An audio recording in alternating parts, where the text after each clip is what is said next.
बिस्मिल्लाहिर्रहमानिर्रहीम अस्सलामुअलैकुम the Urdu Islamic teacher channel में खुश आमदीद। आज 11 रबीउल अव्वल दूसरा बड़ा ख़ास जुम्मा का दिन आ गया है जिसका बरसों से इंतज़ार था। अल्लाह की ये लाडली सूरत सिर्फ 33 बार पढ़ लो। जो भी ये पढ़ेगा इंशाअल्लाह 12 रबीउल अव्वल के दिन इतना पैसा मिलेगा कि संभालना मुश्किल हो जाएगा। बेशक ये अमल करके इसका मोजज़ा देख लो। मेरी वो बहन और भाई जो कि परेशान है, जिनके घरों में गरीबी है, बहुत ज़्यादा रिज़्क़ में तंगी आ चुकी है, जिनके घरों के माली हालात बहुत ख़राब है, अगर वो आज के दिन ये अमल कर लेते, यकीन कीजिए उनकी हर माली परेशानी ख़त्म हो जाएगी। अल्लाह पाक इतना नवाजेंगे कि रखने की जगह कम पड़ जाएगी। ये आज का दिन बहुत ही ख़ास है।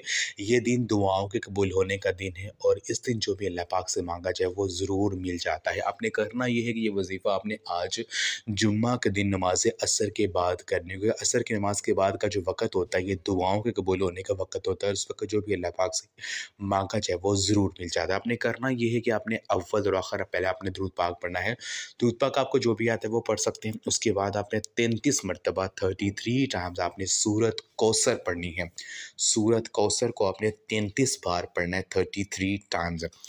33 मरतबा सूरत कौसर को पढ़ने के बाद आपने एक तस्बीह 100 दानों वाली अल्लाह तबारक व तआला के ये इस्म मुबारक या मुइज़्ज़ु या गनिय्यु या मुसब्बिबल असबाब, या मुइज़्ज़ु या गनिय्यु या मुसब्बिबल असबाब, या मुइज़्ज़ु या गनिय्यु या मुसब्बिबल असबाब, इन अल्लाह पाक के इन दो इस्म मुबारक को आपने इस तरह से 100 मरतबा पुकारना है। आखिर में फिर आपने 11 मरतबा जो है अपने कुरान पाक की ये आयत हस्बुनल्लाहु व निअमल वकील, मेरे लिए अल्लाह तबारक व तआला ही काफ़ी है और वो बेहतरीन कारसाज़ है। इस आयत को आपने 11 बार पढ़ना है। इस आयत को पढ़ने का ये फ़ायदा होगा कि अल्लाह पाक आपके लिए काफ़ी हो जाएगी। फिर जो भी आप अल्लाह पाक से मांगोगे आपको मिलेगा। आपने आखिर में फिर दुरूद पाक पढ़ कर अल्लाह पाक से रो रो कर गिड़गिड़ा कर आपने दुआ करनी, इंशाअल्लाह ताला जो भी मांगेंगे मिलेगा। रिज़्क़ की जो भी तंगी होगी, जो माली परेशानी होगी वो ख़त्म हो जाएगी। तो ये आज का अमल आप लाज़मी करें और इस वीडियो को लाज़मी शेयर भी करें। जज़ाकल्लाह।